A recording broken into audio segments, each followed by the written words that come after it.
সুপ্রিয় দর্শক, সোশ্যাল ইসলামী bank PLC নিবেদিত 7 দিন অনুষ্ঠানে সবাইকে জানাচ্ছি অনেক অনেক শুভেচ্ছা, সাদর আমন্ত্রণ। বাংলাদেশে পুতুল নাচের রয়েছে হাজার বছরের ইতিহাস। একসময় গ্রামীণ জনজীবনে এই পুতুল নাচই ছিল সবচেয়ে বড় বিনোদনের মাধ্যম। কাঠ, কাপড় এবং রড দিয়ে তৈরি পুতুলগুলো নেচে গেয়ে বিনোদনে মাতিয়ে রাখত সব শ্রেণীর দর্শককে। বিনোদন এবং আনন্দময় এই পুতুল নাচের ইতিকথা বা আদ্যপান্ত নিয়ে আমাদের আজকের আয়োজন। আমাদের এই আয়োজনে অতিথি হিসাবে আমাদের সাথে আছেন ইনভেন্টরস পাপেটের প্রতিষ্ঠাতা ও পাপেটিয়ার শুভঙ্কর দাস শুভ, এবং আমাদের সাথে আরও আছেন, আমরা এসে যুক্ত হবেন পাপেটিয়ার সুতপা সিংহতমা। আমরা শুভ সন্ধ্যা জানাই শুভকে এবং দর্শককে জানাই যে আমরা এই পুতুল কথনের আদ্যপান্ত শুনবো। আপনারা পুরোটা সময় আমাদের সাথে থাকবেন। জানিয়ে দিচ্ছি, অনুষ্ঠানটি ইউটিউব থেকেও দেখতে পাবেন। এছাড়া স্ক্রিনে দেখানো নম্বরের মাধ্যমে যুক্ত হয়ে আপনারা আপনাদের মতামত জানাতে পারবেন। আমরা পুতুল কথন নিয়ে নানা কথা শুনবো। শুরুতেই শুভর কাছে একটু ইতিহাস জেনে নিতে চাই। আসলে বাংলাদেশে কবে থেকে শুরু, কোথায় বেশি প্রচলন এবং কিভাবে চর্চা হয়, এই বিষয়গুলো একটু শুনবো। আমরা যদি দেখি যেটা হাজার বছরের ইতিহাস বা ঐতিহ্য আমাদের দেশে হাজার বছর ধরেই ছিল। এখন যে পাপেট্রি বা পুতুল নাচ, যেটা সারা বিশ্বে অনেক আধুনিকায়ন হয়েছে, অনেক আধুনিকভাবে চলছে, এটা আমাদের যে রাঢ় অঞ্চল ছিল, বঙ্গের রাঢ় অঞ্চল, এখান থেকেই কিন্তু এটা আস্তে আস্তে আস্তে আস্তে মানে মধ্যপ্রাচ্য হয়ে ইউরোপে চলে গেছে। সো পুতুল নাচ বা পাপেট্রির জন্মস্থান কিন্তু বঙ্গ, এখান থেকেই এটা সারা বিশ্বে গেছে। আর আমাদের দেশে শত বছরেরও বেশি সময় ধরেই পাপেট্রি হতো। যেই পাপেট্রিটা হতো সেটা হচ্ছে ঐতিহ্যবাহী পুতুল নাচ, যেটাকে আমরা বলি সুতা পুতুল বা মেরিওনেট। সেটা আমাদের বঙ্গদেশে, তাহলে আমরা কি ব্রাহ্মণবাড়িয়া এই অঞ্চলটাতে বেশি? এটা হচ্ছে যদি স্বাধীনতা পূর্ববর্তী কথা আমরা বলি, যে আমাদের 1971 সালের আগে বা তৎপরবর্তী সময় যেটা হলো, যে ব্রাহ্মণবাড়িয়া হচ্ছে এটার একটা মূল মানে আধার ছিল এটা। তারপর মানিকগঞ্জেও কিছুটা হয়েছে, নারায়ণগঞ্জেও কিছুটা আছে।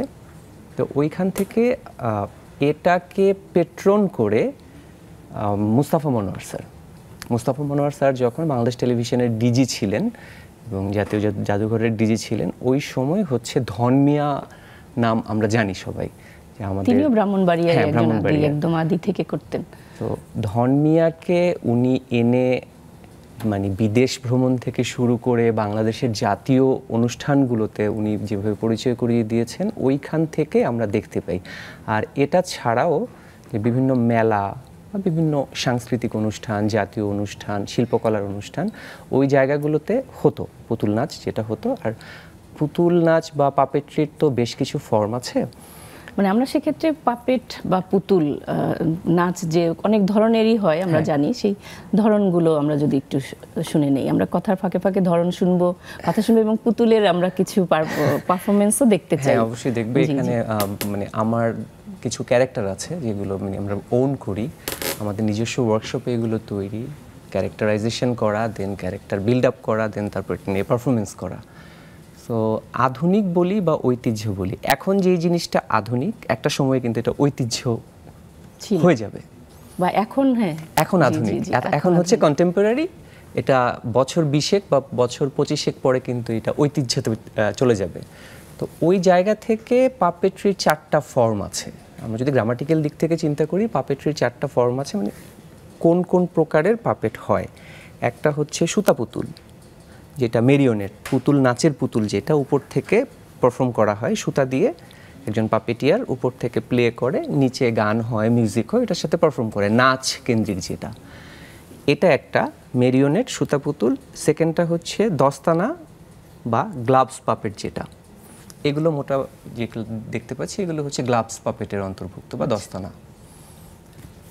আরেকটা ফর্ম যেটা, সেটা হচ্ছে দণ্ড পাপেট বা দণ্ড পুতুল, যেটা স্টিক বা রড পাপেট যেটাকে বলি। ওইটা পাপেটের বডির যে স্ট্রাকচারটা, মাঝখানে একটা স্টিক থাকে, ওইটার মধ্যেই হচ্ছে পুরো স্ট্রাকচারটা থাকে এবং ওইটা দিয়ে কন্ট্রোল করা হয়, পারফর্মার ওইটা দিয়ে কন্ট্রোল করে।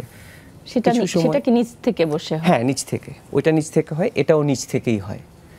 ওটা মাঝখানে স্টিকটা ধরে পারফর্মার হচ্ছে হাতে নিয়ে স্টিকটা দেন পাপেটটাকে পারফর্ম করে, অথবা একটা বড় অনেক বড় 6 ফিটের মতো স্টিকও থাকে কিছু কিছু পাপেটের, যেটা আবার ঠিক পেটের মধ্যেখানে দিয়ে দেন 2 হাত প্লে করে, আমার মাথার উপরে পাপেটটা থাকবে। আচ্ছা, ওইটা হচ্ছে রড পাপেট। আরেকটা যেটা ফর্ম আছে সেটা হচ্ছে শ্যাডো পাপেট্রি বা ছায়াবাজি বা ছায়াপুতুল যেটাকে বলি আমরা। সো 2D ফর্ম থাকে ক্যারেক্টারের, সেই 2D ফর্মটাকে কোনো স্ক্রিনে রেখে স্ক্রিনের অপর প্রান্তে অডিয়েন্স থাকে, পেছন দিক থেকে একটা আলো ফেলে সেই ছায়াটা অডিয়েন্স উপভোগ করে। আর এটা ছাড়াও আমাদের বাংলার সবথেকে জনপ্রিয় যে ফর্মটা, ওটাও দস্তানারই একটা ফর্ম, বেনে পুতুল বলা হয়। বেনে পুতুল 2 আঙুলের মধ্যে ক্যারেক্টারের 2টা হাত থাকে আর মাঝখানের এই আঙুলের মধ্যে মাথা থাকে। সো এইভাবে প্লে করা হয়। আর এটা হচ্ছে যেহেতু এটা একটু এক্সপ্রেসিভ বেশি, এটা মুখ থেকে কথা বলে, তো এই প্রত্যেকটা ফর্মই কিন্তু আমাদের এখানে ছিল। এখন আমরা শুধু আমাদের যেটা আরো এক ধরনের দেখতে পাই যেটাকে মাপেট বলা হচ্ছে, পুরো মানুষটাই ঢুকে যাচ্ছে ভিতরে। ওইটা বেসিক্যালি মাপেট না, ওইটা হচ্ছে ওয়াক অ্যারাউন্ড বলে। আচ্ছা, একজন পারফর্মার ভেতরে ঢোকে, so say walk and around করতে থাকে, দেন ওটা কল ওয়াক অ্যারাউন্ড বা মাস্কট। আর মাপেট শব্দটা কিন্তু জিম হ্যানসনের নাম আমরা শুনেছি, সেসেমি স্ট্রিট বা এখন আমাদের দেশে যেটা হয় সিসিমপুর। সো সেসেমি স্ট্রিটের যে প্রতিষ্ঠাতা জিম হ্যানসন হচ্ছে মাপেট শব্দটাকে অক্সফোর্ড ডিকশনারিতে পেটেন্ট করেন। ম্যান প্লাস পাপেট, ম্যানের মা আর পাপেটের পেট, দুইটা মিলে হয়েছে মাপেট। এটা তার ওন প্যাটেন্ট করা এবং কপিরাইট করা নাম। সো আমরা বলে ফেলি, এখন ওরা ওই বাধা ধরা নিয়মটা রাখেনি, সো এটা অনেক প্রচলিত হয়ে গেছে, এখন মাপেট যে কেউই বলতে পারে। সো এই ফর্মটাকে সাধারণত দর্শকরা মাপেট হিসেবেই জানে, যতক্ষণ না আমরা বলছি যে মাপেট কিন্তু একটা আলাদা জিনিস, মানে একজনের দেয়া নাম। এইটা বেসিক্যালি সবই পাপেট, ফরমেশনের দিক থেকে গেলে সবই হচ্ছে পাপেট। ওই জায়গা থেকে হয় মাপেট। এক এক ধরনের পাপেট এক এক রকমভাবে দর্শককে বিনোদিত করে। সো প্রত্যেকটাই বিনোদিত করে, কিন্তু প্রকার ভেদে, আমরা যেটা বলছিলাম যে প্রকার ভেদে এক একটার উপস্থাপনা এক এক রকম, পারফরমেন্স টেকনিক এক এক রকম। সো ওইটা অডিয়েন্স সবগুলোই নেয়। আর আমাদের দেশে তথা পৃথিবীতেও এখন পাপেট্রি ব্যাপারটা শিশুদের কাছে বেশ জনপ্রিয়। বাইরের দেশগুলোতে বোধহয় জার্মানি প্রথম ছিল এই পাপেট, যেটা বলছি আমরা। জার্মানের আগেও পাপেটের যেই ফার্স্ট, আমরা যদি একদম প্রথম ইতিহাসের দিকে যাই, কিভাবে পাপেট হাইলাইটেড হলো, সেটা হচ্ছে রাশিয়া হচ্ছে ফার্স্ট কান্ট্রি যারা পাপেট একদম রাজ দরবারে হয়। তখন জারের সময়কালে যখন জার খুব অত্যাচারী হয়ে ওঠে, কোনো প্রতিবাদ করা যাচ্ছে না, তখন একটা মানুষ পাপেটের মুখ দিয়ে কথা বলে পারফর্ম করে সে তার প্রতিবাদটা জানায়, কারণ জার তো মানুষটাকে দেখতে পাচ্ছে না, সে একটা পাপেটকে দেখতে পাচ্ছে। আর পাপেট ইন্টারেস্টিং ব্যাপার হচ্ছে anything can he or she tell or do. So একজন প্রাইমের সাথেও সে যেভাবে কথা বলছে ফ্রেন্ডলি, একজন সাধারণ মানুষের সাথেও সেমভাবেই কথা বলছে। সো ওই জায়গা থেকে এই মিডিয়ামটা খুব গ্রহণযোগ্য। তো যারও ভেবেছে যে ওকে ঠিক আছে, একটা পুতুল নাচ, একটা পুতুলের পারফরমেন্স, সেটা হচ্ছে, যখন সে শুনতে পায় যে আসলে তার বিরুদ্ধে কথা বলা হচ্ছে, তখন সে ভাবে যে ও আচ্ছা, খুব স্ট্রং পারফরমেন্স, এর তো ল্যাঙ্গুয়েজ অনেক স্ট্রং, এটা দিয়ে অনেক কিছুই করা যায়। তার মানে আমরা দেখতে পাচ্ছি যে পাপেট প্রতিবাদ সচেতন করার জন্য অনেক বড় একটি হাতিয়ার বলা চলে। আমাদের সাথে ইতোমধ্যে তমা এসে যুক্ত হয়েছে। তোমাকে স্বাগত এবং শুভ সন্ধ্যা। স্বাগত, শুভেচ্ছা নেক্সাস টিভি সবাইকে। আচ্ছা, আমি এবার আবারও একটু শুভর কাছ থেকে জানবো যে আসলে কিভাবে পাপেটের সাথে যুক্ত হওয়া। ওয়েল, আগের প্রশ্নের একটা ছোট্ট কথা বলে আসি। পাপেট ব্যাপারটা হচ্ছে যে আমরা যেভাবে ওকে আইডেন্টিফাই করি, লার্জার দ্যান লাইফ, সে অনেক কিছু করতে পারে, যেটা আমি করতে পারি না সে পাপেট করতে পারে। আর পাপেটের সাথে যুক্ত আমি 1998 সাল থেকে পাপেটের সাথে যুক্ত। সো 25 বছরের বেশি সময় হয়ে গেছে। ওই সময়টাতে যেটা হয়, টেলিভিশনে মুস্তাফা মনোয়ার স্যারের মনের কথা অনুষ্ঠানটা হতো, এখনও হয়, এখন খুব ইরেগুলার হয়। সো আমি মনের কথা দেখে বড় হয়েছি। মুস্তাফা মনোয়ার স্যার, আমরা সবাই, হ্যাঁ আমরা সবাই, মুস্তাফা মনোয়ার স্যার আইডল ছিল। আমি তো তখনও জানতাম না যে আমি চারুকলায় পড়বো বা ফাইন আর্টস নিয়ে লেখাপড়া করব। তো মুস্তাফা মনোয়ার স্যার তার মনের কথা অনুষ্ঠানে সুন্দর ছবি আঁকে, আবার পাপেট খুব সুন্দর করে কথা বলছে, এক্সপ্রেস করছে, অনেক মানে হৃদয়গ্রাহী যেটাকে বলে, কি সুন্দর করে কথা বলছে, পারুল কথা বলছে, বাউল কথা বলছে, তারপর সার যেটাকে মানে বলদ বললে খেপে যায় সে কথা বলছে।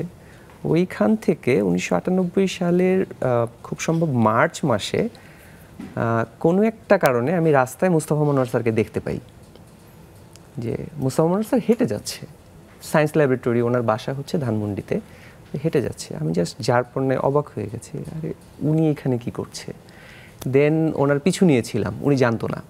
পিছু নিয়ে যেতে যেতে আমি আবিষ্কার করি যে ধানমন্ডিতে ওনার। শুভর কাছ থেকে আরো গল্প শুনবো, আমি একটু তোমার কাছ থেকে অনেকক্ষণ তিনি এসেছেন, আমি একটু জানবো যে এই যে পাপেটের সঙ্গে কাজ করা হয় এটা আসলে অনুভূতিটা কেমন? সত্যি বলতে কি অনেক সময় আমরা অনেক কিছু বলতে চাই মানুষকে, বা আমি যেটা জানি সেটা মানুষকে জানাতে চাই। আর সব থেকে বড় কথা, আমরা তো ছোটদের নিয়ে কাজ করি, শিশুদের সাথে কাজ করি। শিশুদেরকে আমরা যখন কিছু শেখাতে চাই, আমরা যেটা জানি বা জানাতে চাই, তখন আমি যখন কথা বলছি একজন বড় মানুষ হিসেবে, সেটি শিশুটির কাছে খুব বেশি গ্রহণযোগ্য হয় না। আবার আমি কিন্তু, শিশুটি থাকে এই জায়গায়, আমি থাকি এখানে, তখন শিশুটি কিন্তু এইভাবে যখন আমাকে দেখে, ওই দেখাটাও বেশ ভালো না। তো সেই ক্ষেত্রে আমরা যেটা চেষ্টা করি যে যোগাযোগটা কম হয়, শিশুটা সমান হয়ে বসে কথা বলতে অনেক সময় চেষ্টা করি। কিন্তু যখন আমি পাপেট নিয়ে শিশুটির সাথে কথা বলি, তখন কিন্তু শিশুটি মনে করে যে ওর মতো কেউ ওর সাথে কথা বলছে। এবং পাপেট নিয়ে আমি যেটাই বলছি সেটা খুব সহজ, পাপেট যেটা বলে সেটা খুব সহজ শিশুটির কাছে বোঝার জন্য, আমি তমা হিসেবে যেটা বলি তার থেকে। তো সেই জায়গা থেকে আমার অনুভূতি যেটা মনে হয় যে, আমার কাছে মনে হয় যে মানে খুব যেটাই বলতে চাই সেটাই আমি পাপেট দিয়ে বলতে পারি। এইটার অনুভূতি আসলে বলে বোঝানো যাবে না যে আমি আমার সমস্ত কথা, আমি আমার সমস্ত এক্সপ্রেশন আমি পাপেট দিয়ে বোঝাতে পারছি, বা একটা শিশুকে যেটা আমি শেখাতে চাই সেটা আমি সুন্দরভাবে শেখাতে পারছি পজিটিভলি। এইটার অদ্ভুত অনুভূতি। আসলে এই পাপেটের বিস্তৃতি তো বিশাল, আমরা যেটা সাধারণ থিয়েটারেও কিন্তু সেই যা কিছু করা যায় না সেটা পাপেট থিয়েটারের মধ্যে দিয়ে করা যায়, যেমন বাঘ ভাল্লুক সবকিছু হয়ে যাওয়া যাচ্ছে, যেটা এই থিয়েটারে হচ্ছে না। কল্পনার জগৎটা স্প্রেড করে দেওয়া যায়, যে আমি চাচ্ছি একটা বাঘ এসে কথা বলবে, যেমন ওর হচ্ছে বুলু, একটা কুকুর, ইজ এ ভেরি বাডি। ও যখন মানুষের, আমরা ওদের পরিচয় পরে শুনবো, আমি আবার ওই যাত্রাটা শুনি একটু, কিভাবে করে আসলে যুক্ত হওয়া হয়েছিল। মুস্তাফা মনোয়ার স্যারের পেছনে পেছনে গিয়ে আমি তার স্টুডিওটা আবিষ্কার করে ফেলি। আচ্ছা, এই উনি যখন বাসায় ঢোকে, নিচে ওনার স্টুডিও ছিল, আমি যার পণ্যে পুরো বিস্মিত, এখান থেকে হয়, এটা হয়, অদ্ভুত। জানলা দিয়ে আমি উকি দিয়েছিলাম, উকি দিয়ে দেখি যে মানে পুরো একটা রাজ্য, পুরো একটা স্টুডিও ভরা পাপেট আর পাপেট। দেন তার পরের দিনে আমি আবার যাই, ওইখানে সিনিয়র পাপেটিয়াররা যারা ছিল, যেমন বিপুল ভাই ছিল, মিঠু ভাই ছিল। মিঠু ভাই মারা গিয়েছেন গত বছর, উনি আমার একজন টিচার। সো আমি যে জাস্ট সরাসরি বলি যে আমি এটা শিখতে চাই, আমি এটা করতে চাই, কীভাবে হয় আমি জানি না। একদিন দুই দিন যাওয়ার পরে তখন কথাটা স্যারের কানে ওঠে যে এরকম একটা ছেলে আসছে, 3-4 দিন হলো আসছে, সো স্যার ও তো পাপেট শিখতে চায়। তো বাই চান্স ওই সময় একটা তার কোর্স চলছিল, ইপিডিসি ছিল ওনার প্রতিষ্ঠানের নাম, এডুকেশনাল পাপেট ডেভেলপমেন্ট সেন্টার। উনি জাস্ট 6 মাসের একটা ডিপ্লোমা কোর্স শুরু করেছেন পাপেট্রির উপর, একেবারে সার্টিফাইড কোর্স, হাতে কলমে সহ। স্যার তো অবাক হয়ে গেছে যে তোমার বয়স কত? আমি বললাম স্যার আমার বয়স কত, এই যে মাত্র এসএসসি পরীক্ষা দিলাম, বা এই যে আসছি ইন্টারমিডিয়েটে ভর্তি হবে এরকম। না না, আমি তো এত ছোট কাউকে চাইনি, অন্তত পক্ষে গ্র্যাজুয়েশন করছে এই টাইপের কাউকে চেয়েছি। আমি জানিও না আসলে উনি কোর্স শুরু করেছেন না কিছু। তখন মিঠু ভাই বলল যে স্যার থাক না, একজন ছোট পাপেটিয়ার তৈরি হোক দেশে। অনেক কথাবার্তা বলার পর স্যারের সাথে বসে সিটিং দেওয়ার পর, মানে আমি খুবই নার্ভাস ছিলাম যে নিবে কি নিবে না, তারপর আমি এত বড় একটা মানুষের সাথে কথা বলছি। দেন আমি টিকে গেছি, আমি কোর্সটা করার জন্য টিকে গেছি। দেন আমার জার্নি শুরু হয় 98 থেকে শুরু হলো, কোর্স করলাম। কোর্স করার পর ওইখানে যে মার্কিং সিস্টেমটা ছিল, আমি প্রথম স্থান অধিকার করেছিলাম।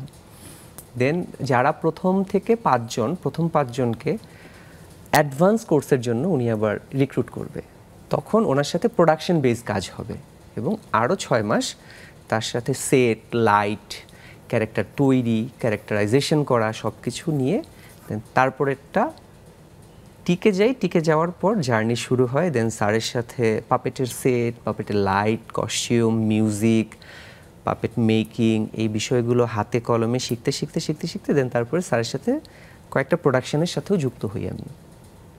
দেন ওইটা করতে করতে 2003 সালে আমরা মানে আমার কিছু বড় ভাই আর কি, পথ চলার আরো গল্প শুনবো, আমাদের বিরতি নেওয়ার সময় হয়ে গেছে।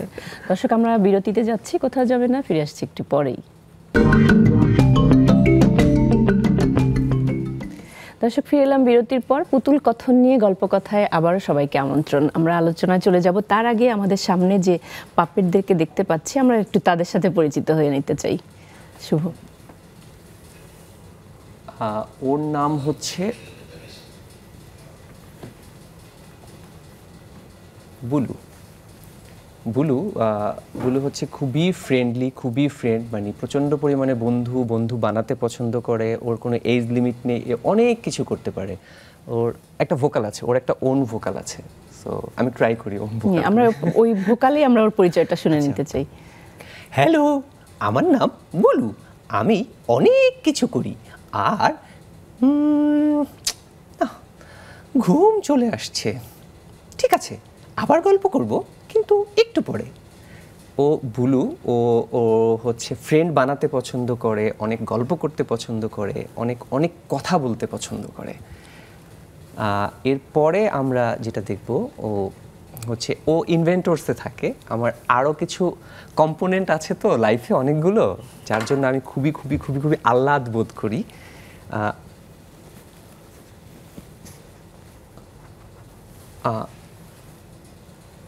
হাই, আমার নাম ব্লুটুথ, আমি গুফি ওয়ার্ল্ডে থাকি। আমি প্রশ্ন করতে খুব ভালোবাসি। ব্লুটুথ অনেক প্রবলেম সলভ করতে পারে প্রশ্ন করে। তো ও হচ্ছে ব্লুটুথ, আর ও থাকে গুফি ওয়ার্ল্ডে।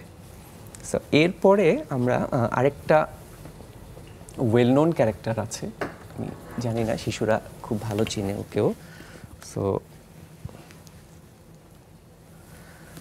হ্যালো, আমার নাম ভুলস্টাইন। সো আমি আইনস্টাইনের অনুসারী, আমি বিজ্ঞানী। আমি গবেষণা করতে ভুলে যাই, তাই আমার নাম ভুলস্টাইন। ও দুরন্ত টেলিভিশনের একটা ভুলস্টাইন নামে একটা আছে, অনুষ্ঠান আছে, ওইটাতে ও বেশ পারফর্ম করেছে, ওকে নিয়ে করেছে। ও একটা প্রোটাগনিস্ট ক্যারেক্টার। এরপরে যেই ক্যারেক্টারটা আছে আমি বলবো, এটা হচ্ছে তমা। যদি প্লিজ একটু পরিচয় করিয়ে দেন। তোমার সাথে পরিচয় করে হোক।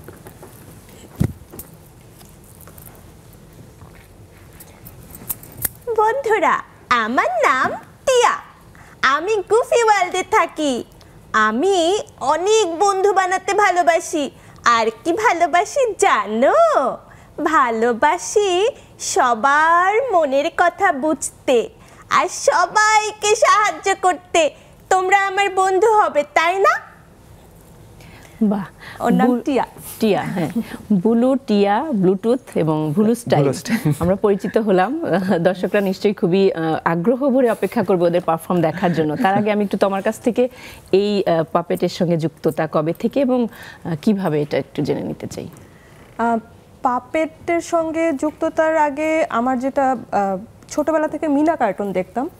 তো মিনা কার্টুনের সাথে আমার মানে আমি পাপেটে আসার সাথে আমি জড়িত আছি। সেটা হচ্ছে মিনা কার্টুন দেখে আমার মনে হতো যে মিনার একটা গ্রাম আছে এবং সেই গ্রামে যাওয়া যায়।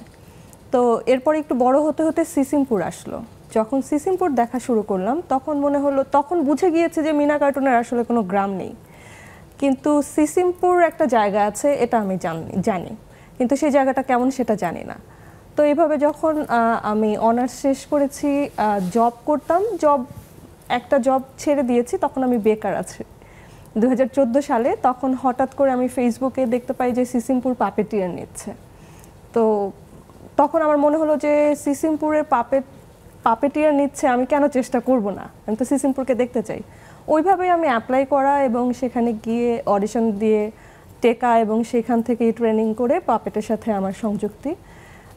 সিসিমপুর আমার পাপেটের ইনস্টিটিউট অবশ্যই, এবং আমার টিচার হিসেবে আমি যাকে পেয়েছি খালিদ হাসান রুমি, এরপরে ছিল সাইমা করিম, তারপরে দাদা, অবশ্যই দাদাও একজন টিচার আমার। আরেকজন ছিলেন আশরাফুল আশিস দাদা, উনি আমাদের শুদ্ধ উচ্চারণ শেখাতেন। তো এদের মধ্য দিয়ে পাপেট্রি আমার শেখা এবং সেখানে কি কি চরিত্র করা হতো? চরিত্র বলতে, যেহেতু আমরা যখন সিসিমপুরে প্রথম জয়েন করি, সেটা ছিল আমাদেরকে জয়েন করতে হয় র্যাংলার হিসাবে। আমরা প্রথমেই কোনো চরিত্র নিয়ে জয়েন করি না, এবং সেখানে যে অ্যাম্বাসেডর ক্যারেক্টার যাদেরকে আমরা দেখতে পাই বেশি, যে টুকটুকি, ইকরি, শিকু, এরা হালুম, এদের ক্যারেক্টারগুলো করার জন্য যে পাপেটিয়ার, তারা সিনিয়র পাপেটিয়ার থাকেন এবং তাদের সাথে পাপেটের পরিচর্যার জন্য আমরা যুক্ত হই। তো আমি যখন যুক্ত হয়েছি 2014 সালে, তারপরে আমি একটা সিজন করার পরে আমি আবার পাপেট থেকে দূরে সরে যাই। আমি আবার খুব মন দিয়ে সংসার এবং চাকরি করা শুরু করি। এরপরে আমার একটা শিশু সন্তান আসে, আমি তার যত্ন করা শুরু করি, এবং পরবর্তীতে আবার 2022 সালে এর মাঝখানে আমি পাপেটের কিছু কাজ করেছি, দুরন্ত টিভিতে করেছি, সিসিমপুরের সাথে করেছি। 2022 সালে হঠাৎ করে দাদা আমাকে একদিন ফোন দেয়। তখন আমি চিন্তা করছিলাম যে আমি আবার কাজ শুরু করব। তো দাদা ফোন দিয়ে আমাকে ডাকে যে, তোমা, আমরা এরকম লাইভ শো করছি স্কুলে, তুমি কি করবে আমাদের সাথে? তো আমি যখন যেহেতু কাজ করতে চাচ্ছি এবং দাদার কল পেয়েছি, আমি যুক্ত হই, এবং দাদার সাথে কাজ করতে করতে তখন আমার মনে হয় যে না, আমি আর 9টা 5টার অফিসে ফিরে যাব না। এখন থেকে আমার পেশা এবং নেশা সবই পাপেট। এবং এরপর থেকে দাদার মধ্যে দিয়েই ইনভেন্টরস পাপেট, তারপরে গুফি ওয়ার্ল্ড, এদের সাথে আমার যুক্ত হওয়া, এবং টিয়াকে পেয়েছি। ইনভেন্টরস পাপেটে আমার একটা চরিত্র আছে, টুবাই। আমরা অনেকগুলো বিষয়গুলো জেনে গেলাম, যে গুফি ওয়ার্ল্ড এবং ইনভেন্টরস পাপেট দুটো সম্পর্কেই শুভঙ্করের কাছ থেকে জানতে চাই। তাহলে যেটা আমি বলছি, যে আমি তো মুস্তাফা মনোয়ার স্যার ইপিডিসির কথা বললাম, তারপরে ঢাকা পাপেট থিয়েটার আমরা করলাম। ঢাকা পাপেট থিয়েটারের সাথে কাজ করলাম 2007 সাল পর্যন্ত। আমি একজন ফাউন্ডিং মেম্বার ছিলাম। এটা করতে করতে বাংলাদেশের সিসিমপুর আসে 2004 সালে, একেবারে ফার্স্টলি আসে। সো আমি সিসিমপুরে অডিশন দেই, এবং যাদেরকে প্রো পাপেটিয়ার বলে, একদম ফার্স্ট ব্যাচের। তো আমি ফার্স্ট ব্যাচের স্টুডেন্ট, দেন ফার্স্ট ব্যাচের পাপেটিয়ার বাই সিলেক্টেড না, এটা হচ্ছে অডিশন দিয়ে 4টা ক্যারেক্টারের কথা একটু আগে তমা যেরকম বললো, হালুম, টুকটুকি, ইকরি, শিকু। সো আমি সিসিমপুরে দীর্ঘ 16 বছর কাজ করেছি, 2004 সাল থেকে 2019 সাল পর্যন্ত ঢাকা পাপেট থিয়েটার। তারপরে জার্নিটা শুরু হয় সিসিমপুরে। সিসিমপুরে আমি 3টা ক্যারেক্টার প্লে করি, 3টা প্রোটাগনিস্ট ক্যারেক্টার প্লে করি। একটা হচ্ছে শিকু প্লে করি, আমি দীর্ঘ 16 বছর শিকু প্লে করেছি। দীর্ঘ 8 বছর আমি এলমো প্লে করেছি। এলমো এসেছে স্ট্রেট, মানে সেসেমি স্ট্রিট থেকে যখন বাংলাদেশে লঞ্চ করলো সিসিমপুরে, আমি এলমো করেছি। খোকা মিয়া নামে আরেকটা ক্যারেক্টার আছে, সেটা করি। তো সিসিমপুর চলছে সিসিমপুর করছি 2012 সালে বেশ কিছু কারণেই আমার মনে হলো যে নিজের একটা পাপেট অর্গানাইজেশন বিল্ড করা দরকার। তো ওই চিন্তা থেকেই 2012 সালে আমি ইনভেন্টরস পাপেট ফাউন্ড করি। ইনভেন্টরস পাপেট যখন হয় 12 সালে, বৈশাখী টেলিভিশনে আমরা প্রথম টেলিভিশন প্রোগ্রাম করি, টানা 3 বছর 3টা সিজন করি আমরা, অডিও ভিজুয়াল। দেন তারপরে স্কুল প্রোগ্রাম, অ্যাক্টিভেশন, বিভিন্ন তারপরে এনজিও, আইএনজিও, বিভিন্ন কল। ইনভেন্টরসের বিশেষত্ব আমরা যদি জানতে চাই। ইনভেন্টরসের বিশেষত্ব হচ্ছে, আমি জিম হ্যানসনের কথা বলেছি একটু আগে। সেসেমিতে যখন মুস্তাফা মনোয়ার স্যারের ফরমেশনটা ছিল রড পাপেটের, আর সিসিমপুরের ফরমেশনটা হচ্ছে এইরকম, মানে মাপেট যেটাকে বলছি আমরা। তো আমি একজন টিচার পাই, ওর নাম হচ্ছে মার্টিন পি রবিনসন। রবিনসন হচ্ছে জিম হ্যানসনের ডিরেক্ট স্টুডেন্ট, আর আমি হচ্ছি জিম হ্যানসনের ডিরেক্ট স্টুডেন্ট। টানা 3 বছর এসে এসে মার্টিন আমাদেরকে পাপেট্রি শিখিয়েছে। দেন আমরা সিসিমপুরে পারফর্ম করেছি, টানা পারফর্ম করেছি, ক্যারেক্টার ডেভেলপ করেছি, ক্যারেক্টার পলিশ করেছি। শিকুকে এই পর্যায়ে নিয়ে এসেছি। এইটা করতে করতে আমার মনে মানে গভীর প্রেম যেটাকে বলে আর কি, সেই গভীর প্রেম হলো নিজে ওয়ার্কশপ ক্রিয়েট করে, নিজের স্টুডিওতে ক্যারেক্টার ক্রিয়েট করে, স্ক্রিপ্টিং করে, দেন টেলিভিশন শো করা, স্কুল শো করা। ওইখান থেকেই ইনভেন্টরস পাপেটের জন্ম। এবং তারপরে ভাবলাম যে আমরা তো শিক্ষা নিয়ে কাজ করছি, যেমন আমার একটা মূল ফোকাসিংয়ের জায়গা আছে, পাপেট দিয়ে আমি আসলে কি চাই। এডুটেইনমেন্ট শব্দটা আমি বলে থাকি, আর একটা হচ্ছে জয়ফুল লার্নিং। এডুটেইনমেন্ট এবং জয়ফুল লার্নিং, এই দুইটা জিনিস করার জন্য ইনভেন্টরস পাপেটটা আমি বিল্ড আপ করি। দেন এটার মাধ্যমে, সো আপনি খুব ভালোভাবে জানেন যে এই থিয়েটার একটা নেশা। সো পাপেট থিয়েটারটাকে ডেভেলপ করার জন্য স্টেজ অ্যান্ড অডিটোরিয়াম শো, তো এগুলো চলতে থাকলো। ইনভেন্টরস চলছে, আমি 19-এ সিসিমপুর ছাড়লাম। তো ইনভেন্টরস চলতে চলতেই 2021 সালে আমি আবার জয়েন করি গুফি ওয়ার্ল্ডে। গুফি ওয়ার্ল্ড হচ্ছে, আমরা গুফি ওয়ার্ল্ডের কথা বিরতির পরে এসে শুনবো। Sure. আমাদের বিরতি নেওয়ার সময় হয়ে গেছে। দর্শক, আবারও বিরতিতে যাচ্ছি, কোথাও যাবেন না, পুতুল কথনের সঙ্গেই থাকুন।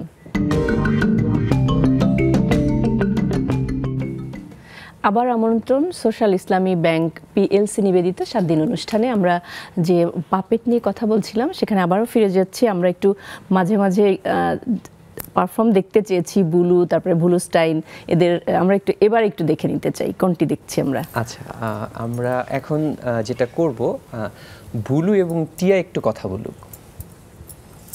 সো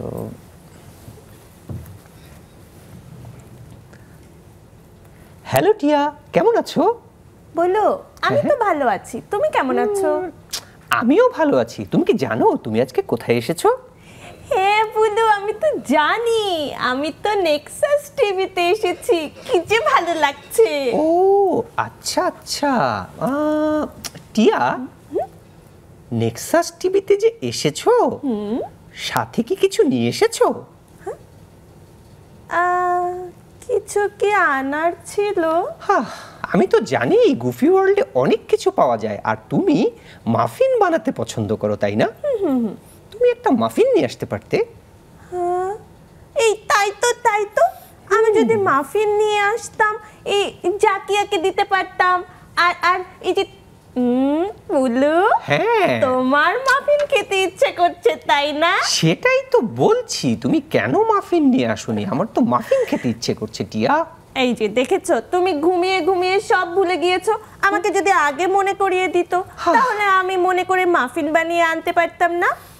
ঠিক আছে, এখন আর কি করা, এখন চলো আমরা গল্পই করি। গল্পই করি এখন। সো এইটা হচ্ছে মানে ইজিলি কমিউনিকেট করা যায়, যে কোনো একটি তাৎক্ষণিকভাবে বিষয়কে নিয়ে করা আর কি। আমরা যদি সেই পরিস্থিতি অনুযায়ী যেখানেই যাওয়া হয় সেই অনুযায়ী মানে নিজেই বানিয়ে ফেলা যায় কোনো ঘটনা, ছোট কোনো ঘটনাকে। সেক্ষেত্রে আমরা একাডেমিকভাবে কেন আমরা পুতুল নাচকে যুক্ত করছি না? এটা তো থিয়েটারই একটা অংশ। এটা একটা মজার প্রশ্ন। আমরা কেন একাডেমিক্যালি পুতুল নাচকে যুক্ত করছি না? যে মুস্তাফা মনোয়ার স্যার ট্রাই করেছে ঢাকা বিশ্ববিদ্যালয়ের ফাইন আর্টস ফ্যাকাল্টিতে পাপেট একটা সাবজেক্ট হিসেবে থাকুক। ডক্টর রশিদ হারুন ট্রাই করছে জাহাঙ্গীরনগর বিশ্ববিদ্যালয়ে নাটক ও নাট্যতত্ত্ব বিভাগে পাপেট্রি একটা সাবজেক্ট হিসেবে থাকুক। অনেক অনেক অনেক বছর হয়ে গেছে, আমাদের স্বাধীনতার বয়স কিন্তু 50-এর বেশি। এতগুলো ডিপার্টমেন্ট হয়েছে বিশ্ববিদ্যালয়ে, এত লেখাপড়া হচ্ছে, এই বিষয়টা নিয়ে লেখাপড়া হচ্ছে না। অনেক শিক্ষকরা বলেছে, অনেক শিল্প রসিকরা বলেছে, অনেক শিল্পী বলেছে, হচ্ছে না। অনেক বছর আমরা ট্রাই করে শেষ পর্যন্ত 2018 সালে হারুন স্যার যেটা খুব সুন্দর করেছে, মানে এটা আমাদের জন্য একটা প্রাপ্তি, যে হারুন স্যার নিজেকে ঢেলে দিয়ে বাংলাদেশ গভর্নমেন্টের একটা গ্যাজেট পাস করিয়েছে। এইটা ছাড়া এখন অবধি আমাদের সরকারিভাবে কোনো রেকগনাইজেশন নেই, বড় রেকগনাইজেশন। স্যারের প্রতি এজন্য অনেক শ্রদ্ধা, কারণ তিনি গবেষণা একটি থিয়েটারই নির্মাণ করেছেন, বাংলা পুতুল নাট্য গবেষণা ইনস্টিটিউট যেটা আমরা বলছি। এবং আরও মজার ব্যাপার হচ্ছে যে একটা বিশ্ববিদ্যালয়ের আন্ডারে থেকে উনি কাজ করছেন, এটা অনেক বড় একটা প্রাপ্তি। আমার সৌভাগ্য যে আমি জাহাঙ্গীরনগর বিশ্ববিদ্যালয়ে, আমি একজন আউটসাইডার অর্গানাইজার হয়েও জাহাঙ্গীরনগর বিশ্ববিদ্যালয়ের সাথে হারুন স্যার থাকার জন্য অ্যাফিলিয়েট হয়ে নাটক ও নাট্যতত্ত্ব ডিপার্টমেন্টে রেসিডেন্সিয়াল ওয়ার্কশপ করেছি, প্রোডাকশন বেস কাজ করেছি। এখনও স্যারের স্টুডিওতে চলে যাই, গিয়ে স্যারকে বলি স্যার এটা করতে চাই, কী করব? আচ্ছা আয়, আচ্ছা বস, এটা করতে চাস, ওকে ঠিক আছে কর। কি করতে চাস? স্যার এটা করতে চাই। এখন যেমন আমরা স্যারকে প্রতিনিয়ত পোক করছি, স্যার ডিপার্টমেন্ট, স্যার ডিপার্টমেন্ট। আমরা হয়তো পাবো না, কিন্তু আমাদের পরের যে জেনারেশনটা তাদের তো হবে। এর প্রেক্ষিতে যেমন আরেকটা মজার বিষয় যেটা ওই সময় বলছিলাম, যে আমি যখন 2021 যখন গুফি ওয়ার্ল্ডে যুক্ত হলাম। কেন গুফি ওয়ার্ল্ডে আমি যুক্ত হলাম? আমি তো ইনভেন্টর্স পাপেটেই থাকছি। তারপর সেভেন্ট্রিয়াসলি আমি 2টা অর্গানাইজেশনে কেন অ্যাট এ টাইম কাজ করছি এবং পাপেট্রি নিয়ে। মজার ব্যাপার হচ্ছে যে বাংলাদেশে প্রথম একটা প্রাইভেট লিমিটেড কোম্পানি পাপেট্রির জন্য একটা উইংস ওপেন করেছে, যেখানে আমরা একেবারে প্রফেশনালি কমার্শিয়ালি পাপেট্রি করছি। আই ফিল ভেরি প্রাউড যে এই ডিপার্টমেন্টটা আমি রান করছি গুফির সাথে। ইনভেন্টর্স তো একটা ইনস্টিটিউশনাল কাজ করছে, হুইচ ইজ মানে আমার জন্য যেটা খুবই প্রাউডের ব্যাপার। এর পাশাপাশি এটা প্রাপ্তির জায়গা, এখন এটার কোনো ব্যারোমিটার নেই। আরেকটা প্রাপ্তির জায়গা হবে যদি আমরা আসলেই কোনো বিশ্ববিদ্যালয়ে এটাকে সাবজেক্ট হিসেবে দেখতে পাই। জি, অবশ্যই আমাদের সেটাই প্রত্যাশা থাকবে। আমি একটু তোমার কাছ থেকে জানবো যে আপনি নিজে যেহেতু এটার সঙ্গে রিলেটেড, আসলে কি কি যোগ্যতা বা কোনো কিছুর প্রয়োজন হয় কিনা যে একজন পাপেটিয়ার হওয়ার জন্য তার কি কি ক্রাইটেরিয়া থাকতে হবে? যোগ্যতা বলতে ইচ্ছা শক্তিটা সব থেকে বড়, কারণ আমরা প্রত্যেকেই কিন্তু আমাদের কথাটাকে বলতে পারি। সো কথা বলতে যে পারে সে পাপেটের মধ্য দিয়েও কথা বলতে পারবে। এরপরে যে পাপেটের যে বেসিক যে বিষয়গুলো, যে পাপেটটাকে কিভাবে হাতে নিতে হবে, পাপেটটার আমার কথার সাথে পাপেটের মুখটাও নড়বে, যেটাকে আমরা লিপসিঙ্ক বলি, সেটা কিভাবে হবে। এরপরে পাপেটের হাত নাড়ানোর জন্য যে দুটো রড থাকে সেই দুটো রডকে কিভাবে মেনটেন করতে হবে, এই বেসিক বিষয়গুলো তো এটা প্রত্যেকটা জিনিসেরই থাকে, একটা ট্রেনিং দরকার হয়। সেই ট্রেনিংটা পেয়ে গেলে যদি কনফিডেন্স থাকে এবং ইচ্ছা শক্তি থাকে এটা চলে আসবে। এরপরে প্র্যাকটিস, যে দাদা যেটা সবসময় বলে করতে করতে হয়ে যাবে। মানে আমার যতজন পাপেটের টিচার আছে হাতে ধরে শিখিয়েছে, দাদার কাছ থেকে আমি অন্যভাবে শিখেছি। দাদা শিখায় হচ্ছে আরে করো দেখো কি হয়, এই মানে দাদা হচ্ছে করে শেখো। তো যদি একবার হাতে কলমে শেখা যায় এই কি বলে ছোট ছোট যে বেসিকগুলো, এরপরে করে শিখতে শিখতে হয়ে যাবে আর কি। আমরা আসলে পরিবেশনার ইতিটাও একটু জানতে চাইবো। আর তার আগে হলো ইনভেন্টর্স পাপেটের সবচাইতে জনপ্রিয় প্রোডাকশন থেকে যদি আমরা একটুখানি শুনতে চাই, দেখতে চাই। সবচাইতে আমরা একটু জনপ্রিয় পারফর্মটাও একটু দেখতে চাইবো। সবচেয়ে জনপ্রিয় প্রোডাকশনের পারফরমেন্সটা করা যাবে না, এই ক্যারেক্টারটা ওইখানে আছে, আরও বেশ কিছু ক্যারেক্টার আছে। যেমন আমাদের সবথেকে জনপ্রিয় প্রোডাকশন যেমন আহা কি আনন্দ, কল্পতরু, তারপরে মেলায় যেদিন গিয়েছিলাম, এরকম আরও বেশ কিছু প্রোডাকশন আছে। সো আবার মেঘের কোলে রোদ হেসেছে, এরকম ছোট ছোট কিছু প্রোডাকশন হয়। খুব প্রলঙ্গিং প্রোডাকশন করলে শিশুরা ধৈর্য রাখতে পারে না, তো ওই প্রোডাকশনের সাথে মিউজিক থাকতে হয়, গান থাকতে হয়, তারপর একটা ওয়েল স্ক্রিপ্ট থাকতে হয়। আবার কিছু প্রোগ্রাম যেটা হয় বা কিছু প্রোডাকশন যেটা হয় একদম ইন্টারঅ্যাকশন হয়। আমাদের এখন ডিজিটাল সময় আমরা শিশুদেরকে খুবই আসক্তি দেখি যে ওরা ডিজিটালে মানে মুঠোফোনে আসক্ত হয়ে যাচ্ছে। সেই বিষয়টাকে ওদেরকে বিরত করার জন্য কি করা যেতে পারে? একটু শিক্ষামূলক যদি আমরা পারফরমেন্স দেখে নিতে চাই। আমি যেটা বলবো যে যেমন এই ক্যারেক্টারটা পুরোটাই হচ্ছে সায়েন্সকে রিপ্রেজেন্ট করে, মানে ভুলস্টাইন হচ্ছে অলওয়েজ সায়েন্সকে রিপ্রেজেন্ট করে। তারপর আমি ব্লুটুথকেও নেব, যে ওরা প্রবলেম সলভিংটা কিভাবে একটা শিশু করতে পারে। যেমন ও অলওয়েজ দেখে যে এর লজিক কি, এর কার্যকারণ কি, কেন তুমি কথা বলছো, কেন আলো আসছে, আচ্ছা তুমি সেলফোন দেখছো, ইউটিউব দেখছো, কেন দেখছো। আমি যদি এখন আমার মুখ থেকে বলি যে আমাদের ইউটিউব চ্যানেল আছে, সেই ইউটিউব চ্যানেলে তুমি ছড়া শুনতে পাবে, তুমি যেটা চাইবে সেটাই শুনতে পাবে। তুমি সেলফোন হাতে রাখো, একটা নির্দিষ্ট সময় পর্যন্তই তো রাখবে, বাবা মা তোমাকে সময় দিবে, টিচার তোমাকে সময় দিবে, তারপর তুমি সেলফোনে আমাদেরকে দেখতে পারো, আরও অনেক কিছু দেখতে পারো। ভালোর সাথে যুক্ত থাকা। হ্যাঁ, তো আমি কিন্তু চাইলেই কোনো শিশুকে একটা সেলফোন থেকে টেনে সহসা বের করে নিয়ে আসতে পারবো না। ওকে ওই জিনিসটা দিতে হবে যে এর অল্টারনেটিভ কি হতে পারে বা এটা ছেড়েও কি দেখবে। দেখুক, এখন প্রযুক্তির যুগ, এখন ফিফথ জেনারেশন মানে ইন্ডাস্ট্রিয়াল রেভলিউশন চলে গেছে শিশুরা। তো ওদেরকে কিন্তু এখান থেকে বের করা যাবে না। এর মধ্যে কিভাবে ওদেরকে ভালো কিছু দেওয়া যায়, যেমন আমি একটু দেখাতে চাচ্ছি যে ব্লুটুথ ওর কিন্তু একটা এজ আছে, ও হচ্ছে 30 আপ একটা ক্যারেক্টার, 35-এর কাছাকাছি। ব্লুটুথ কিন্তু খুবই সহজে বোকা হতে পারে, কারণ একটা শিশুকে সে জানতে চায়, সে প্রচুর প্রশ্ন করে, এটা কেন, ওটা কি, এখানে কেন, ওখানে কেন, তুমি এটা কেন করছো। কারণ ওর মূল টার্গেট হচ্ছে ও প্রবলেম সলভ করবে। Problem, any kind of problem, anywhere. পাখি কেন আকাশে ওড়ে, আগুন কেন উপর দিকে যায়, ধোঁয়া কেন চারদিকে ছড়িয়ে পড়ে, ও কিভাবে ও নিজে কিভাবে উঠতে চায় সেটাও সে এক্সপেরিমেন্ট করে। এগুলো কিন্তু সবই আমাদের যে টার্গেট অডিয়েন্স বা শিশু আছে ওদের জন্য।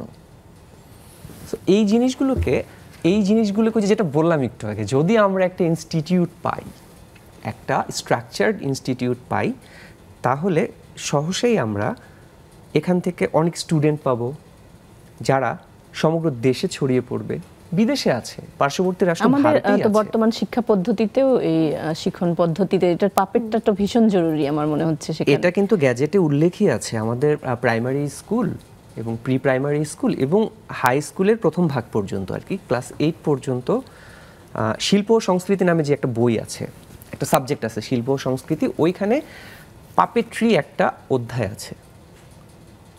আমি মেন্টর হিসেবে গিয়েছি, ঢাকার কয়েকটা স্কুলে গিয়েছি, ওরা বার্ষিক মূল্যায়নের সময় ওদের সাথে আমি বসে গল্প করেছি। ওরা কাগজে কলমে কিছু করেনি, ওরা নিজেরা ছোট ছোট ক্যারেক্টার তৈরি করছে, ওরা পারফর্ম করছে। যে এই শিশুগুলোকেই আমরা যদি একটা স্ট্রাকচারে ফেলতে পারি, ওরা কিন্তু খুব সহজেই যে কোনো কিছু সলভ করতে পারবে। আমরা আসলে জানি না যে ফিউচার ওয়ার্ল্ডে আমাদের সন্তানদের কাজ কি হবে, আমাদের সন্তানদের চাকরি কি হবে, তারা কি কাজ করবে, তারা আসলেই কি একজন ডাক্তার হবে, ইঞ্জিনিয়ার হবে, হু নোজ। খুবই চিন্তার বিষয়। ডাক্তার ইঞ্জিনিয়ারের যে বিকল্প কোনো যন্ত্র চলে আসবে না, রোবট চলে আসবে না, তারও কিন্তু কোনো গ্যারান্টি নেই। তাহলে পেশাও কিন্তু পরিবর্তন হয়ে যাবে আস্তে আস্তে। যেমন আমরা তাহলে ইনভেন্টরসের পাপেটের যে জয়ফুল লার্নিং, আমরা এই বিষয়টা নিয়ে শুনবো। আমরা আবারও একটি বিরতি নিয়ে আসছি। দর্শক, আবারও একটি বিরতিতে যাচ্ছি, কোথাও যাবেন না, ফিরে আসছি একটু পরেই।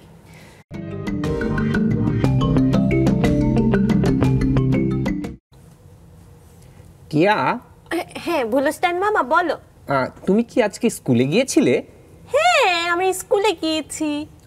স্কুলে তো গিয়েছো, তোমার তো বাবার একটা কেকের দোকান আছে, তাই না? হ্যাঁ, আমার বাবার একটা কেকের দোকান আছে, টিয়া কেক শপ। টিয়া কেক শপ থেকে তুমি কি বন্ধুদের জন্য টিফিন নিয়ে গিয়েছো? টিয়া কেক শপ থেকে আমি বন্ধুদের জন্য টিফিন নেই মাঝে মাঝে, কিন্তু কি জানো, টিচার না প্রতিদিন নিলে বকা দেয়। কেন? তুমি তো বন্ধুদের সাথে শেয়ার করে টিফিন খাবে, তাই না? কিন্তু প্রতিদিন কেক খাওয়া নাকি ভালো না। ও ঠিক আছে, অন্যান্য যে টিফিন নাও সেটাও তো খেতে পারো। আচ্ছা, শেয়ারিং এবং কেয়ারিং এটা যে খুব মজার বিষয়, তুমি কি জানো? হ্যাঁ, খুবই মজার। জানো তো, এই যে আমি যখন টিফিন নিয়ে যাই, বন্ধুদের সাথে শেয়ার করি, আর বন্ধুরা টিফিন নিয়ে এসে আমার সাথে শেয়ার করে, কি মজা। আচ্ছা টিয়া, তোমার বন্ধুরা কি নিয়মিত দাঁত ব্রাশ করে? আমি দাঁত ব্রাশ করি, বন্ধুদেরকে তো জিজ্ঞেস করিনি। আচ্ছা আচ্ছা ঠিক আছে, তুমি খেলতে খেলতে একদিন জিজ্ঞেস করে নিও তো বন্ধুরা নিয়মিত দাঁত ব্রাশ করে কিনা, তারপর নিয়মিত ব্রেকফাস্ট করে কিনা। ব্রেকফাস্ট না, জানো জানো, আমার সব বন্ধুরা না সকালে ব্রেকফাস্ট করতেই চায় না।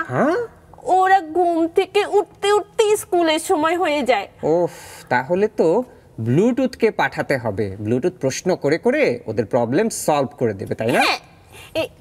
এই ভুলো মামা, এই তুমি সকালে কি ব্রেকফাস্ট করেছো?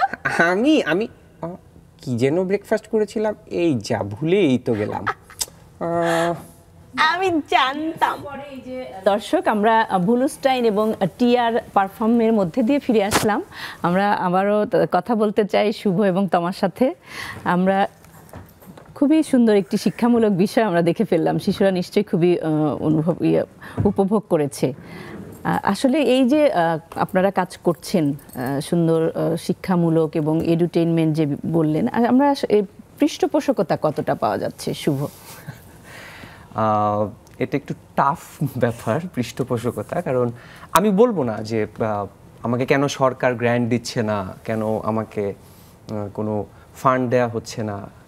আমরা ফান্ডটা যেভাবে রেইজ করি, আমরা কিছু কল শো করি বা আমরা বিভিন্ন অর্গানাইজেশন থেকে ফান্ড রেইজ করি, বিভিন্ন প্রজেক্ট লঞ্চ করি যে আমরা এই বিষয়টা ক্যাম্পেইন করতে চাই বা এই প্রোডাকশনটা করতে চাই।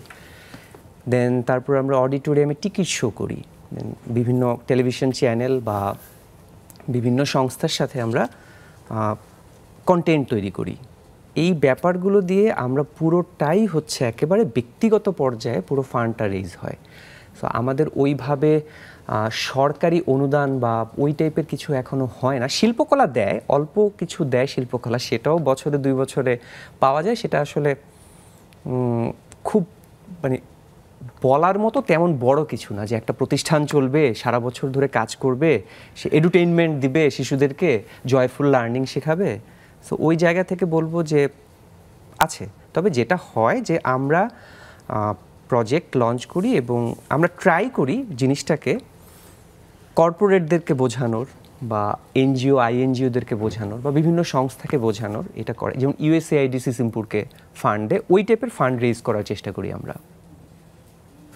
হ্যাঁ, সেক্ষেত্রে এই যে আমরা তোমার কাছ থেকে এবার একটু জানবো যে আপনি বলছিলেন যে 9টা 5টা অফিসের চাইতে এই বিষয়টা নিজের মতো করে করা যাচ্ছে। আর এখানে একটা সুবিধা রয়েছে পাপেটের সাথে। আর আরেকটা বিষয় যে পাপেট একসময় আমরা বলছি যে আমাদের ঐতিহ্য এবং খুবই জনপ্রিয় ছিল, সেই সময় থেকে যদি এখনকার সময় মনে করি, এখন জনপ্রিয়তার বিষয়টা কেমন আছে?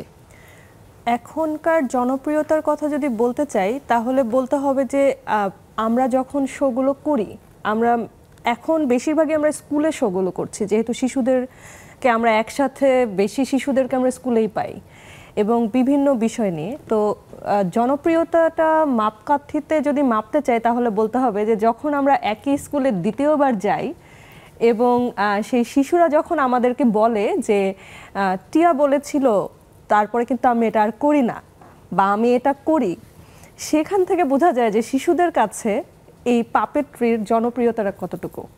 এবং মজার ব্যাপার হচ্ছে যে আমরা কিন্তু পাপেটের পেছনে থাকি, আমরা কিন্তু পর্দার আড়ালে থাকি, কিন্তু তারপরেও যখন শো শেষ করে আমি বা দাদা আমরা পাপেট নিয়ে দাঁড়াই, আমরা শিশুদের সাথে ছবি তুলি, ওদের যে উৎসাহ, এবং আমাদেরকে অনেকেই আছে যে আমাদেরকে কিন্তু টিয়া এবং ব্লুটুথ হিসেবে চেনে, যে টিয়া এসেছে, ব্লুটুথ এসেছে, এবং দেখা যায় যে খুব একটু বড় ক্লাসের হলে এসে অটোগ্রাফ নিচ্ছে, সেলফি তুলছে। তো সেক্ষেত্রে যে টিয়া এবং ব্লুটুথের সাথেই কিন্তু ওরা সেলফিটা তুলতে চায়, হ্যাঁ, আমাদেরকে চিনলেও। তো এক্ষেত্রে বোঝা যায় যে আসলে জনপ্রিয়তাটা কতটুকু এখনো।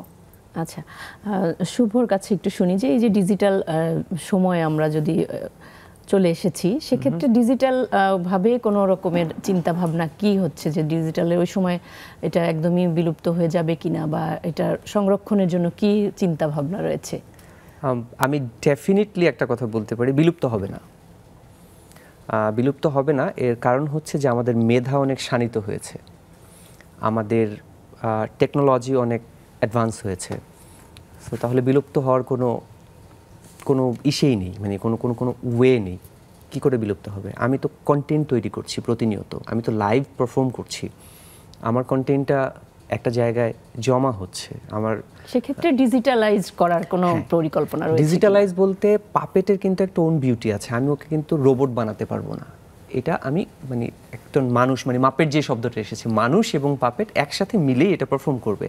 তো ওই জায়গা থেকে থিয়েটারের যেমন টিভি নাট্য রূপ হয়, তারপর সিনেমা হয়, ব্যাপারটা তো গোড়াটা তো আমি মূলটা তো ধরতে পারি থিয়েটারই, অভিনয় থেকে শুরু করে স্ক্রিপ্টিং। এটাও এই একইভাবে হলিউডে প্রচুর মুভি হয়, ইউরোপিয়ান অনেক কান্ট্রিতে প্রচুর মুভি হয়, ইভেন আমাদের পার্শ্ববর্তী রাষ্ট্র ইন্ডিয়াতেও অনেক মুভি হয় পাপেটকে বেস করে। অনেক ব্লকবাস্টার মুভি আছে যেটা পাপেটকে বেস করে হয়েছে। ইভেন অ্যামি অ্যাওয়ার্ড পেয়েছে বেশ কিছুবার জিম হ্যানসন। তারপর অস্কারে আমাদের নমিনেশন একদমই সময় কম, আমি শেষ কথা দর্শকের উদ্দেশ্যে বলতে বলবো, কি বলতে চান পাপেট নিয়ে? বি উইথ আস, আমাদের সাথে থাকেন। আমাদের সাথে থাকলে যেটা হবে, আমরা আসলে চেষ্টা করছি, আমরা তো একদম জাতি গঠন করে দিতে পারবো না, আমরা জাতি গড়ার ক্ষেত্রে নিজেদেরকে উজাড় করে দিতে চাই। আমরা চাই একটা হেলদি জাতি গড়ে উঠুক। একটা শিশু যদি হেলদি হয়ে গড়ে ওঠে, তার মানসিক, তার মানবিক সব দিক থেকে, জাতীয় পুরো হেলদি হয়ে গড়ে উঠবে। আমাদের একটা স্লোগান আছে যেটাকে আমরা পাথেয় মেনে, আগে ইনভেন্টরসের একটা স্লোগান আছে, বিকশিত শিশু আলোকিত পৃথিবী। শিশুরা বিকশিত হলে পৃথিবী আলোকিত হয়ে যাবে। জি, অশেষ অশেষ ধন্যবাদ অংশ নেওয়ার জন্য আমাদের সাথে। দর্শক, আপনাদেরকেও ধন্যবাদ, আপনারা নিশ্চয়ই উপভোগ করেছেন বাংলাদেশের এই ঐতিহ্যবাহী পুতুল নাট্য চর্চা, বা আমরা পাপেট যদি বলি, সেটা নিয়মিত চর্চা হোক এবং টিকে থাকুক আমাদের এই ঐতিহ্য। সকলের জন্য শুভকামনা, ভালো থাকুন, সুস্থ এবং নিরাপদ থাকুন। শুভরাত্রি।